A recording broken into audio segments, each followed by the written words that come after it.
on the main branch. When we get on the other side of that bridge, it is like it's a peek into downtown, and it's like a sampler platter of architecture. You're going to see all kinds of styles, from buildings that were put there in the 20s, and some buildings that just had their grand opening a few weeks ago. So it's a really amazing variety of buildings just all in one shot, and it's a beautiful clear day.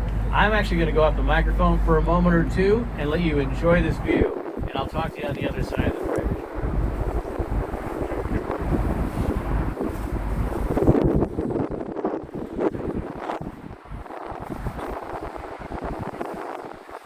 See, they're waving at you. You are VIPs. They realize this. They're your fans.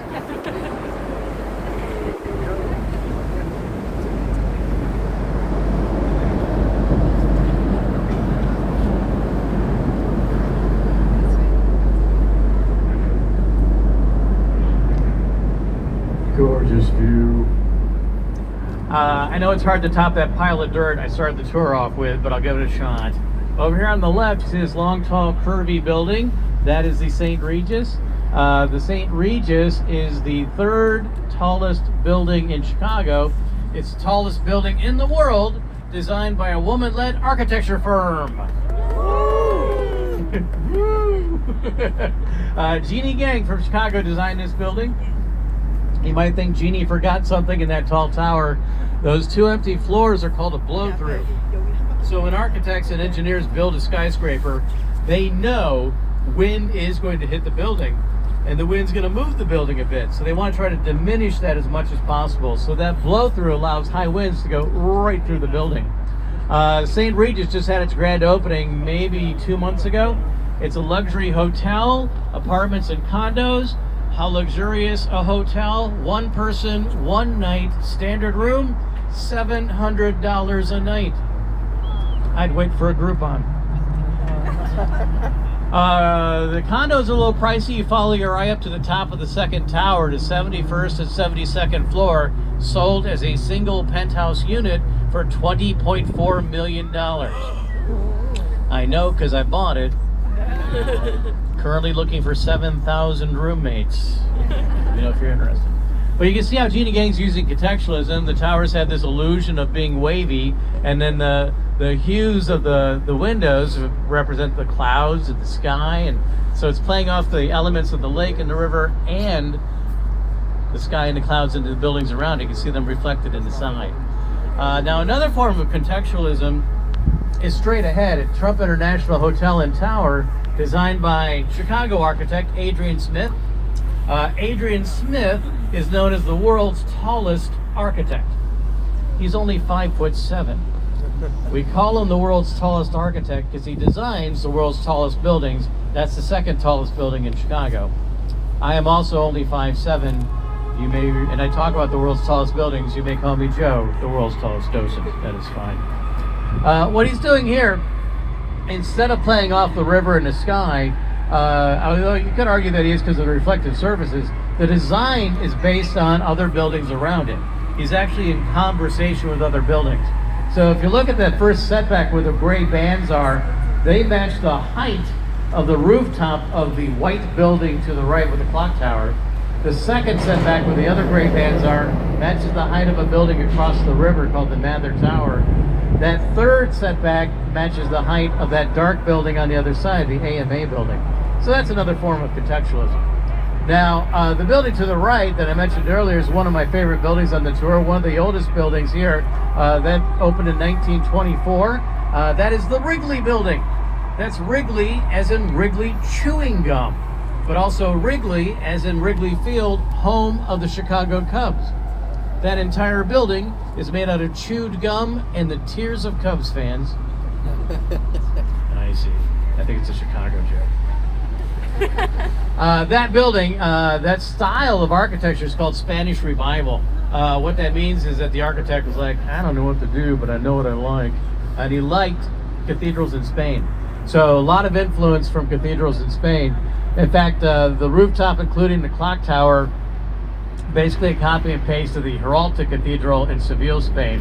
And the reason this building looks so gorgeous, it's actually covered in 250,000 glazed terracotta tiles. That's its beauty secret. Glazed terracotta tiles. But because of that, it's a bit of a diva. This building needs to get hand washed. It gets hand washed once a year. Here we are at DuSable Bridge. See, you have fans again. Your fans are waving at you. Don't upset your fan base. You may have noticed that if you're visiting Chicago for the first time, you may have noticed that Chicagoans tend to be very straightforward people. We tend to call things the way we see them. I'll give you an example. Has anyone visited the Bean yet? No. Or you know what it is? The Bean down at Millennium Park, about a 10-minute walk from right here. Everyone in Chicago calls it the Bean, except one person, the artist. The artist is genuinely annoyed with Chicago for calling it the Bean. The artist calls it Cloudgate. And we're like, dude, shouldn't have made it look like a bean, because it's the Bean. We love it, but it's the Bean. I mentioned that because the AMA building is coming back into view here. AMA building is a very straightforward name for that style. That is called Black Box Modernism. That building was designed by Ludwig Mies van der Rohe. He developed Black Box Modernism. He's an architect who fled Germany in the 1930s because he was smart, came here to Chicago to design buildings like that, but also teach architecture. So you're actually going to see some work by his students on the tour. This is the only job I know where people shout and wave at you while you're trying to work. They mean well, but come on. What if I went to your office and shouted at you while you were working? Over on the right, we have two very iconic Chicago towers. The architect calls it Marina City. We call them the Corn Cob Towers. Corn Cob Towers were designed by Bertrand Goldberg, a student of Mies van der Rohe. Bertrand Goldberg noticed in the 1960s people were working downtown, but nobody was living here. It wasn't set up for residential living. They'd work downtown and then go back to the neighborhoods where they had all the stuff they needed. He wanted to change that. This whole concept is called a city within a city. He wanted everybody to have whatever they wanted in the neighborhood right outside their door. The upper part of the towers where the corn kernels are, apartments, balconies, amazing views. Underneath that, there's a level where there's laundry, workout rooms, place to park. There's a little grocery store, dry cleaners up here, restaurant, place to park your boat. He also designed a theater, which is currently the House of Blues. Behind that, an office building, so you literally could live and work right here at Marina City. It was tremendously successful. On the left-hand side, we have the River Walk. Even on a chilly Thanksgiving day, you see some people walking around, and it still kind of gets pretty vibrant through the holidays. Even though the Riverwalk's only about 7 years old, it comes from a plan over 100 years old, the 1909 city plan by architect Daniel Burnham. Daniel Burnham believed the river belonged to the people and they should have free and easy access to enjoy it. And he was right. It's been very successful. It just took us 100 years of dragging our feet to get it done. On the right, this red brick building is the Reed Murdoch building, which opened in 1914. Very indicative of the industrial style of buildings around that time. Originally a produce warehouse, now it's offices and restaurants. And what I love about this building, architects love balance. They like their buildings to be balanced and even. This building is not. It's asymmetrical, and I'll show you. Look up at the clock tower, count the bay windows to the right. 1, 2, 3, 4, 5, 6. Clock tower, count the bay windows to the left. 1, 2, 3, 4, 5. 5 and 6. That's weird. It's also not what they originally did. They originally built 6 and 6. What happened was Chicago wanted to widen LaSalle Street, but to do that, they had to lop off the end of the building. But they did such a great job recreating the architecture that you wouldn't notice it unless some jerk on a microphone pointed it out to you. On the left is the Builders Building. That's its real name. Originally built in the 1920s and then added on to 60 years later in the 1980s. The original building on the left is a little bit Art Deco going up to Roman columns, so they call that neoclassical. And then when they extended to the full block, they had that part on the right and the glass roof. Now you can see where the new architects emulated the original design, but also modernized it. And that's pretty common in Chicago architecture, honoring the past while also moving things forward. On the right, big kahuna on the tour, the Merchandise Mart. The Merchandise Mart opened in 1930. It was the largest building on the planet for 13 years until the Pentagon got built. It's still pretty darn big, 4.8 million square feet. It's got its own train stop here. It's got a little fire department. Classic Art Deco. You can tell by the inset windows. Strong vertical lines that lead your eyes upward, ornamentation, made out of limestone. Building is so big, it had its own zip code till the year 2008. And it was so big, they had to figure out a way to build it. They didn't know how to build such a big building, so they adapted technology used for building dams, like the Hoover Dam, to build the merchandise mart. Now, straight ahead, this is Wolf Point. This is where all three branches of the river converge. It's also the belly button of Chicago. This is where Chicago started to develop as a community of buildings back in the early 1800s. It's still a popular area with all these buildings being 5 to 7 years old. They're all contextualism. The building straight ahead is River Point, which opened in 2017. Now, River Point, you'll notice a strong parabolic arch at the bottom of it. That's structural. That's holding the building in place. Now, there's another arch at the top that counters it. That's just aesthetic. They call it River Point. We call it the Hot Pocket Building. You'll notice these portals underneath the Hot Pocket Building. Those are exhaust fans, because trains run underneath this building and down to South Branch. You might see and hear a few trains later. Next door is 150 North Riverside with a very unusual narrow base. That's very weird for a skyscraper. So what's going on here is that they couldn't build out to the river's edge for their foundation, because there's actually a law in Chicago. You have to allow for 30 feet of space for people to enjoy it. They couldn't build out on the other side because you see an atrium, but it doesn't go down below street level. If you cut down on that side, you're hitting railroad tracks and you'll make Amtrak angry. So they only had this narrow patch for a foundation to build a skyscraper. So their secret is concrete. You see a big concrete wall there. But also underneath the building, there are caissons.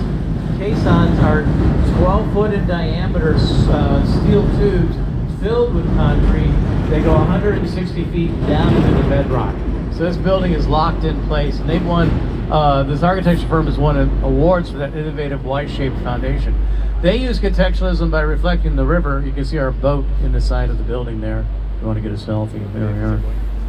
Same architects that designed this building designed the Bank of America Tower on the left. If you bank with Bank of America, this is where your late charges went, this building right here. Opened in 2020, back in the good old days of the raging pandemic. They incorporated some technology in response to that. The entire building has a very sophisticated high-end air filtration system, and all the public use stores have microbial surfaces, so you're not spreading germs, and the elevators are touchless. You can actually summon an elevator on your phone and tell it what floor to go to. And you see how they dealt with that 30 foot of access to enjoy the river. They built a walkway, but because they had to cut into the building to do it, that's why they have these giant robot mechanical chicken feet.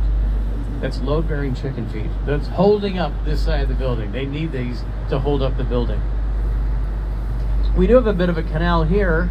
Both buildings opened in 1929, both Art Deco. The one on the right, Chicago Daily News. Now in 1929, they could have built to the river's edge. They chose not to. They built a lovely Art Deco plaza. Again, that's open to the public if you ever want to go check it out. Complete in the canyon, we have the Civic Opera Building. It says Building there because they use the Latin alphabet, which doesn't have a U, so they stuck a V there. But if you look up, you'll see it's in the shape of a throne. See the arms of the throne to the left and the right. There's a long, strong back to the building. There's offices up there. Then here above the stage, you can have a seat, relax, put your feet in the water. A big throne.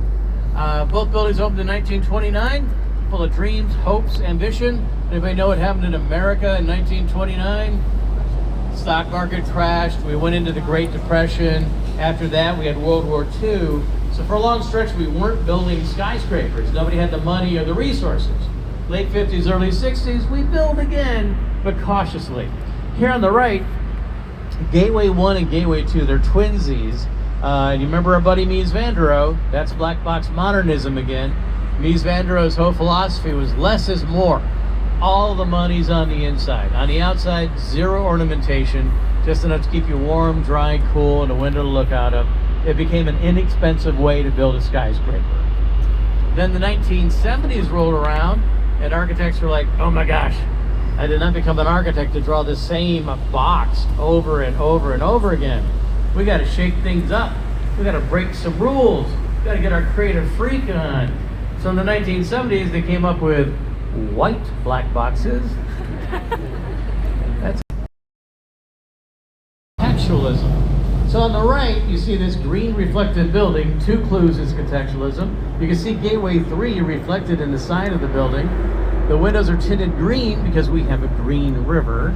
Also, look at the side of the building. Instead of it being a big box, it's actually got a curve built into it to go the curve of the river. So with Gateway 4, we are embracing contextualism. This little squat box in the middle was a Securities Exchange Commission when it opened. Now it's a gym right next to a bakery. That's brilliant. Get fat, work out, get fat, work out. On the left, in 2014, the owners of this building spent $800,000 to put this map on the side of the building. It goes from the water to the roof. It's a map of the river. You can see Wolf Point up near the top, and that orange block in the center of the map, you are here. It's an $800,000 you are here map that only we can see. We know where we are. Building on the corner here, a bit of a celebrity. That was Gotham City Bank in the movie The Dark Knight. That's the bank that Heath Ledger as the Joker robs. He comes out there in a school bus full of cash. This building wasn't always Gotham City Bank. It was the world's largest post office. It opened in 1920, and it was made even bigger in 1930. Chicago needed the world's largest post office because for decades we were known as the mail order catalog capital of the world because of Sears and Montgomery Ward's and Marshall Field's. Now, if you're too young to know what a mail order catalog is, I'm happy for you. It was a pain. It was analog Amazon. It was really not fun. They built a smaller post office next door, and this building sat empty for decades. We were really worried about it. No one wanted to buy it because it was so big. Fortunately, in 2016, some investors took a big gamble. They put $800 million into revitalizing the building, the largest revitalization project in America, but it's really paid off. It's an office building. They're at 94% capacity. 94%. Walgreens, Uber, PepsiCo have put in there. They converted the entire roof into an urban park. It's the largest urban park in Chicago. It's 3.5 acres, called the Meadow. There's a lot of event spaces in there, but the only part that's open to the public is the lobby and a food hall, which you should definitely check out. But if you want to see anything else like the urban park, you have to rent it. So if you rent it, let me know. I'll bring my 7,000 roommates and a 6-pack. We'll hang out. It's a really beautiful building. File this away to do later. It's easy to find online. Just all you have to do is search Old Post Office Chicago, and it'll pop up. And on every floor, including the park, they have like a Google Street Map kind of view thing where you can point and click and do a little tour. It's really awesome. We're on the South Branch, and it's here where it's perfect to tell you about probably the most significant event in the history of Chicago, the Great Chicago Fire. It started 6 blocks west of here on DeCoven Street at Mrs. Catherine O'Leary's barn, October 8th, 1871 at 9 o'clock at night. Give you a little idea what was happening in Chicago at the time. Chicago was suffering a severe drought.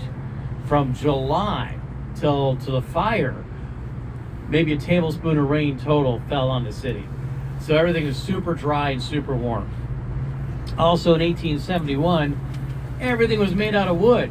Barns, buildings, houses, but also sidewalks and streets, all made out of wood. Recipe for disaster, right? The 2 months leading up to the fire, the city of Chicago the fire department put out 20 other different blazes around the city. It was so bad, they put lookouts in towers to keep an eye out for fire. And a lookout saw Mrs. O'Leary's barn go up in flames and immediately sent a fire brigade to the wrong address. It took them 45 minutes to get there. And by then, game over, right? Everything was dry and flammable, but also there were 30 miles per hour winds coming from the southwest. Chicago's a windy city, but it's not 30 miles per hour windy city. That is nuts. That is strong, gusty, insane wind coming from the southwest. That wind was blowing sparks and flames to the river. Now you might think, all right, there's good news. Water, fire, mortal enemies, water wins. The fire will stay over there. Let me tell you about the river in 1871. The meat packing industry was on the south side. They were dumping all their waste into the water and it was flowing this way. If you lived along the river, you were dumping all your trash into water. That's what everybody did. It was a heavily trafficked shipping lane. They were polluting it with their fuel and whatever they wanted to throw overboard. So when sparks and flames hit the water, the river caught fire. That, with the strong winds, created fire tornadoes. Fire tornadoes went into downtown, cut a path of destruction a mile wide and 4 miles long to just north of the Wrigley building. Fire burned for 3 days. 3 days. Didn't go out until it fortunately started to rain, but by then, 18,000 buildings had been destroyed, 100,000 people were homeless, and 300 people had lost their lives. People were upset. They were angry. They wanted someone to blame. City of Chicago sent investigators to Mrs. O'Leary's barn. They confirmed that is where the fire started. But they also cleared Mrs. O'Leary and her family of having anything to do with it. They were farmers. It was 9 o'clock at night on a Sunday. They were in bed, asleep, and could prove it. People are people, though. They wanted someone to blame. A journalist published a story claiming Mrs. O'Leary was in her barn that night, milking her cow at 9 o'clock on a Sunday, and that the cow knocked over a lamp, and that's what started the Great Chicago Fire. Such a strong story. Everybody believed it. I grew up believing it. There might be people here that still believe it. I don't know. Even though the journalist confessed. The journalist came out and said, hey, I made it all up. That's right. I lied about the cow. It was fake news. Thank you, man. Appreciate that. Appreciate that. #1 tour in America, by the way. That's why. That's why. That's why. Obviously, we're turning the boat around. I mean, you must have been thrown by that to miss that beautiful pun I just did. Great opportunity to stretch your legs, visit the bathroom, visit John at the bar, or check out downtown from the South Branch. We're going to take a little bit of break.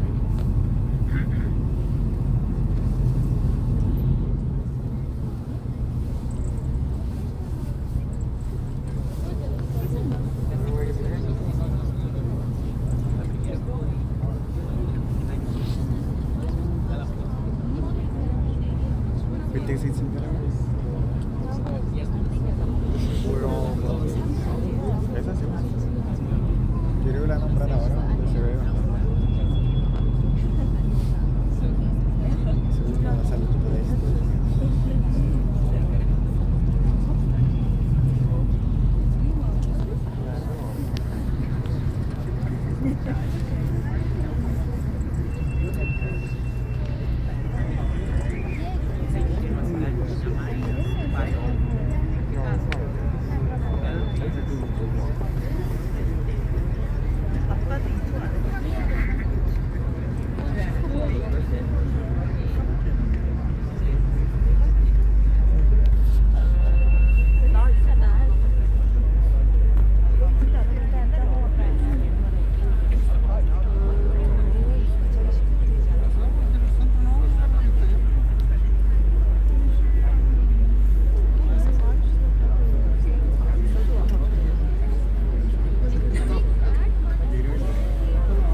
Waving at? Where are they? Fire was devastating, but we're Chicago. We bounced back spectacularly. Within a year, 1 million people moved to the city. Rebuilding went so well, we decided to show off by hosting the World's Fair, the 1893 Columbian Exposition. That was amazingly successful. The city of Chicago had hired Daniel Burnham to design it. They were so impressed with Daniel Burnham, they said, hey buddy, we were wondering what it would be like if an architect had a plan for our city. That's when he came up with the 1909 city plan that had the Riverwalk idea in it. Daniel Burnham's whole vision for Chicago was that it would be a city in a garden, lots of green spaces. So if you live here, you know this. If you're visiting, you may have noticed there are a lot of parks in Chicago. There are over 600 public parks, and they vary in size from little tiny parks to like really big parks with lagoons in them. And it's all over the city like this. Any neighborhood you're in walking distance to a park, maybe several. He also put our streets on a grid system, gave us alleyways. He believed the lake belonged to the people. So we have 25 miles of public land along the lake, so anytime you want to go check it out, you can walk right on up to it. Right now, I want to introduce you to our royal family. We have a king, a queen, and a princess in our skyline. Over here on the right is our princess. You see this Art Deco building with a dark triangle on top and a statue? That statue is Ceres, the Roman goddess of agriculture. Ceres is where we get the name cereal. Ceres is on that building because that's the Chicago Board of Trade. And when it opened in 1930, grain commodities were super popular here in the Midwest. That building's also a part-time actor, Wayne Enterprises, in the Batman movies. Straight ahead is our queen, the salmon color building with a crown on top. That's 311 South Wacker. And when it opened in 1990, they lit that crown up. And that crown then had 1,800 fluorescent tubes in it. And it was so bright, it messed with the migratory patterns of birds that mistook it for the moon. So we learned a few things. We don't have to have our buildings be that bright. They've long since been switched out with LED lights. Whole city Chicago now dims their lights during migratory season. We also put a sign up there that says moon with an arrow pointing out, which I think helps. Behind the queen, the king of Chicago, the Sears Tower. That's the biggest building. Wow. I guess kings get nods of approval. I guess that's what they get. All right. The Sears Tower opened in 1974. It was the world's tallest building for almost 25 years. Now, it's only the third tallest here in America. The tallest building in America is One World Trade Center in New York. Now, when they built the Sears Tower, they never built a building that tall before. They had to figure out a new way to deal with sway. So what they came up with is called bundled tubes. If you look close, you'll see it's a series of towers of different heights supporting one another to get to the two tallest towers. Architects got their inspiration from a pack of cigarettes. They noticed one loose cigarette, not a very strong structure, but a cigarette with other cigarettes around it. You had something going on. So parents, if your kid looks bored, instead of giving them an iPad, maybe a pack of cigarettes. They might be genius. Now, I said One World Trade Center is taller, but if you put it right next to the Sears Tower and you stood on the roof of the Sears Tower up near those giant antennae and you looked over at One World Trade Center, you'd be looking down beneath you at their rooftop. You might be thinking, Joe, that's not how tall buildings work. I agree. Let me tell you what's happening. One World Trade Center has a spire that goes up higher than our rooftop. If you're not familiar with the term spire, it's like a giant flagpole or antenna, but it has zero function. It's just a stick put on a building to make it taller. That's its only reason for being there. Now, we have those giant antennae. You saw them, they're huge. They don't count towards our height. They're considered functional and added on. So spires count, antennae do not. Who came up with this nonsense rule? The Council on Tall Buildings. An actual thing, headquartered in New York, by the way. You can see the ledge up there, those 5 boxes that are sticking out. Has anybody done that? You've been up on the ledge? It's a blast. You should definitely do it. If you're up there, you can see the urban park on top of the old post office. You got a nice, great view of the full Sears Tower between these two buildings here. 2 people have successfully scaled the outside of the Sears Tower.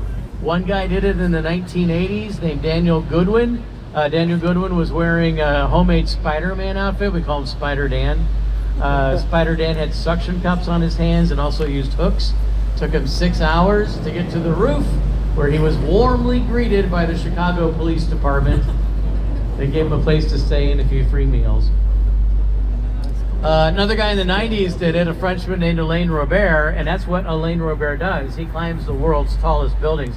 Alain Robert climbed the Sears Tower in 1 hour and 22 minutes. Barehanded. Zero equipment. He free soloed it. To me, that's more Spider-Man-y than suction cups and hooks, but that's what he does. He's climbed the Burj Khalifa in Dubai, which is the tallest building on the planet right now. And if you haven't seen it, imagine the Sears Tower with 3/4 of another Sears Tower on top of it, and it's all glass. And he climbed that barehanded too. It took him 6 hours, but he did. Burj Khalifa, by the way, designed by Chicago architect Adrian Smith, the world's tallest architect, earning his keep. Yeah, I keep calling it Sears Tower. Yeah. I don't even think about it. It's default mode in my brain. I think it's true for most Chicagoans. I know its legal name is Willis Tower. I don't really have a problem saying it. I guess I do. If you don't know the full story, I'll give you a little crash course. So Sears isn't even in there anymore. They moved out to the suburbs a long time ago, but we still called it Sears Tower. That's the name of the building. And then an insurance company from Great Britain moved in called the Willis Group. While they were negotiating their contract, they wanted to rename the building. So they signed an extra different contract for the naming rights. Paid a lot of money for it, and the owners were more than happy to take their money, even though no one in Chicago liked this idea. And then, let's say, I got some news for you. So that naming rights contract that they signed expires this year. And the rumor is they're not going to renew it because it was not the financial boon they thought it would be. They thought it would give them a lot of extra advertising. They just got a lot of insults from Chicagoans, so they're not gonna renew the contract. I don't think it would legally go back to being Sears Tower. That'd be awesome, but what I hope they don't do is open up a bidding war for the naming rights, because then we might get Gatorade Tower or Mountain Dew Tower. I don't know. People might have misconceptions about things that Chicagoans are passionate about. You might think we're obsessed with deep dish pizza. Anyone tried deep dish pizza for the first time? Did you like it? I like it, but I think I'm like most Chicagoans. I'll have a slice or two once a year when friends or relatives are in town and they want to try it. Because if you had it, I have a slice of deep dish pizza. I'm down for a 3-hour nap. It's intense. There's another style of Chicago pizza to check out. It's mainly in the neighborhoods called tavern style. Tavern style is a cracker thin crust, burnt around the edges. That's the secret ingredient, burnt. And it's cut into squares, which they call Chicago party style. But you gotta find it in the neighborhoods. I think the closest one is like in West Loop, there's a bar called Lone Wolf. Lone Wolf has tavern style pizza. Hey, we're back at 150 North Riverside. I told you about the blow through in the St. Regis. Told you about bundled tubes at Sears Tower. They do an interesting thing to deal with drift. It's on the inside near the top. You can't see it. It's called inertial slosh dampers. Inertial slosh dampers. The slosh part will become apparent. What it means is that in that building near the top, there's 160,000 gallons of water. That much, 160,000 gallons of water. Wind hits the building, the water sloshes around, and that sloshing dampens the effect of the wind hitting the building. I don't entirely know how it works, but that's how an engineer explained it to me. I think it's kind of brilliant. Immediately to your right, is the New Bean building. Classic contextualism for what we've been learning, right? It's got reflective windows. Now they do something interesting. Every other row is tinted green for the river, and then also lighter for buildings in the sky. Its building also has a curve built into it to go along with the bend of the river. Fits right in with all these newer buildings, but that building opened in 1983, and you've seen it if you've seen the movie Ferris Bueller's Day Off. That's where Ferris Bueller's dad works. There's a scene where he looks out his office window at the parade below. That building right there. And if you haven't seen Ferris Bueller's Day Off, check it out. It's a great Chicago movie. There's a really nice tour of downtown in it. Speaking of movies, come back here tonight at 7:30 to the Merchandise Mart. You will see a movie projected on the side of the building. The entire side of the building, 2.5 acres. It's a project called Art on the Mart. It's an hour-long film, and I think currently it's 2 Chicago artists doing animation and setting it to music. It's really cool stuff. It's free. The projector, the $8 million projector, is over here on the right after the bridge. You'll see this gray rectangle with a tinted window. There's 24 digital projectors in there. It's one of the largest digital art installations on the planet. You can find it online, and to find out more information, just look up Art on the Mart. Best place to watch it, right here on the Riverwalk or right above it on Wacker right there. While you're looking over here, look at this row of aluminum poles sticking out of green floating gardens. Beautiful, but actually it serves a purpose. Those are fish hotels. Fish hotels, place where fish can eat, sleep, hang out, meet other fish, do what they do, none of my business. That's there to foster wildlife and help clean the river. We did a survey of the river in the 1970s and discovered there was only 10 species of fish. We've been aggressively cleaning up the river the last few decades. we are now over 70 species of fish, which is really great news. Also, semi-aquatic animals are showing up like beaver and otter and mink and muskrat. And a few months ago on the North Branch, some Chicago kayakers discovered a giant snapping turtle just chilling out next to a bridge. Very healthy, but that's a good sign for the river. They took a video of it. You can find that online if you look up Chonkosaurus. That was their name for it. But I gotta warn you, they're Chicago kayakers. They drop the F-bomb a lot while looking at it. But it's in a Chicago accent. Very true. Hey, take a look at this row of amazing skyscrapers here on the right. All beautiful, all gorgeous in their own way, all different styles, all built in the last 50, 60 years.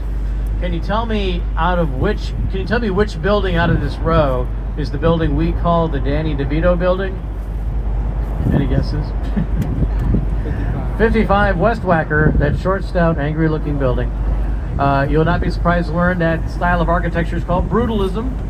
Brutalism was very popular in the 1960s. Developers and designers thought it was strong building. A lot of government buildings were used with brutalism, were built with brutalism. Colleges used it, hospitals, libraries. When this building opened, it was the headquarters of Blue Cross Blue Shield. Now it's apartments and condos, which is happening to a lot of our buildings. They're either becoming residential or hotels, which is a good thing. I'd rather that happen than lose the building. Another example of a building that actually became a hotel, straight ahead and to the right, you're going to see a green building with gold trim at the top.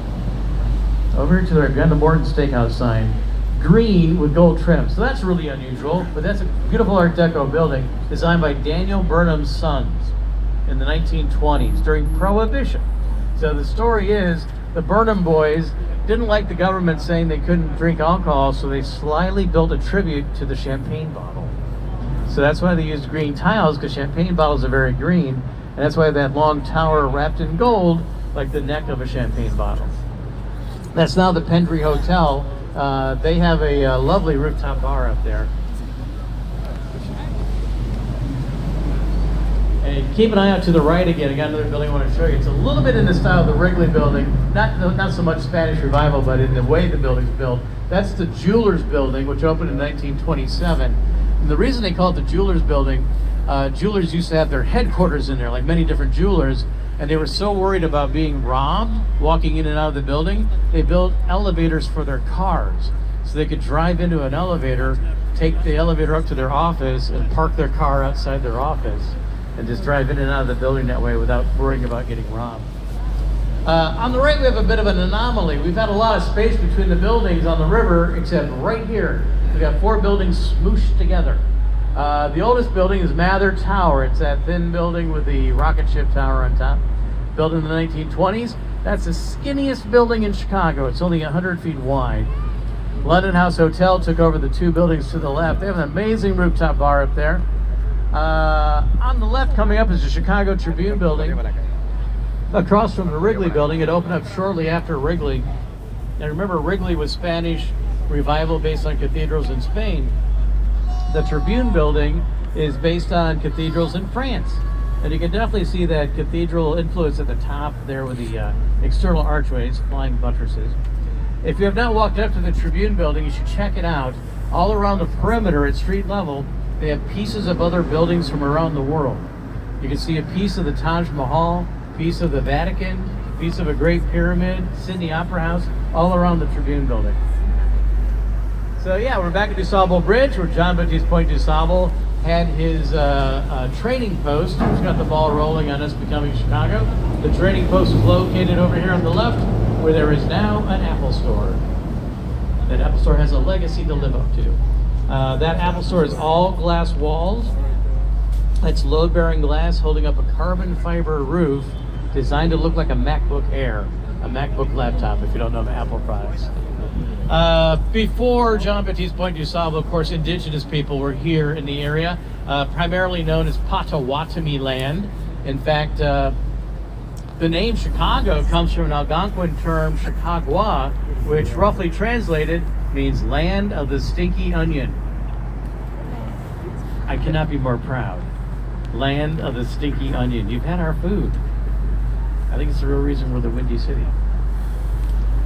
If you haven't done the Riverwalk, check it out. You can walk from the lake all the way to Wolf Point. It's great. While you're looking over in this direction, you see this black box modernism building. I want you to keep an eye out for the building right behind it. Right behind it is Aqua Tower. Aqua Tower is a tall residential building that has white, rippling, wavy lines all up and down the building. There are balconies and terraces, and also just for design. Contextualism, of course, it's meant to look like waves on the lake. No pattern is repeated. Every floor has its own unique wave on it. But it also serves a purpose. It helps dissipate wind hitting the building. It also helps keep the building cool in the summertime. Aqua Tower was designed by architect Jeannie Gang. After she did Aqua Tower, she did St. Regis. Currently, Jeannie Gang, probably the most in-demand architect in the world, is heading up the innovation at O'Hare Airport, a multi-billion-dollar project. So Jeannie Gang's killing it. Back at St. Regis, I told you about the blow-through, but above the blow-through, inertial slosh dampers. You also notice it's a tower supporting a tower supporting a tower, so bundled tubes, and there are also caissons that go down to the bedrock. Now we're going to be heading straight back into this basin here where there's a lock system. You have to go through locks to get out to Lake Michigan. We're not going to go through there. But the reason there's a lock system is because we reversed the flow of our river. We're the only river on the planet that flows away from its source, so we made that happen on purpose. They put a lock system there because people were worried it would drain the lake. So the lake is always about 10 or 15 feet higher than the river. Now, let me tell you why we reversed the flow of our river. Remember how polluted the water was in 1871? Well, that gunky, stinky, awful water was going straight into Lake Michigan, where we were getting our drinking water. So for a while, Chicago was known as the cholera capital of the world. People were also dying of dysentery and typhoid. It was really bad, so bad, the city of Chicago got a bunch of smart people together and said, hey, we're poisoning our citizens with our drinking water. We do not want to keep doing that. How do we make it stop? Smart people were like, well, you could stop polluting the river. Chicago's like, what else you got? We could reverse the flow so that dirty, awful water doesn't go anywhere near the drinking water. Let's do that. So what they did is off the South Branch, they built a 28-mile canal, 28 miles long. Connects to the Des Plaines River, which is at a much lower elevation than what we're at now. Des Plaines connects to the Mississippi, which flows down to the Gulf of Mexico. Took 11 years of planning and building. In the year 1900, fingers crossed, they opened it up. They weren't sure if it was going to work, but it did. Gravity kicked in, whoosh, the water started flowing the other way. Now all our dirty, stinky water goes to St. Louis. So, not personal, not personal. Daniel Burnham in that plan said there should be no obstructed views of the lake. City agreed. They made a law. No skyscrapers east of Lakeshore Drive. No skyscrapers at all. You might remember that building where you boarded. In 1968, developers opened Lake Point Tower, having found a loophole in that law. So he went whoops and closed that loophole. That's the only skyscraper you'll find east of Lakeshore Drive. When it was opened, that was the tallest residential building on the planet. Some celebrities have lived there. Arnold Schwarzenegger, Tom Cruise, Scottie Pippen, Alice Cooper. Oprah Winfrey has not ever lived in that building.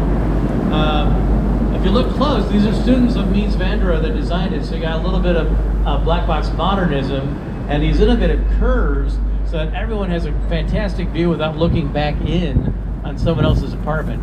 And there's a circular structure at the top. That's a restaurant. Now, in the spirit of calling things the way we see it, a lot of people look at that building and say it looks like a stack of fidget spinners.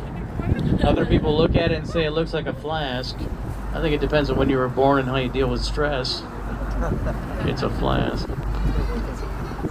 We're at the basin here. We're going to hang out here for a few minutes. So again, great opportunity to stretch your legs, visit the bar, visit the bathrooms, but mainly check out this view of downtown from east of Lakeshore Drive. Take lots of pictures.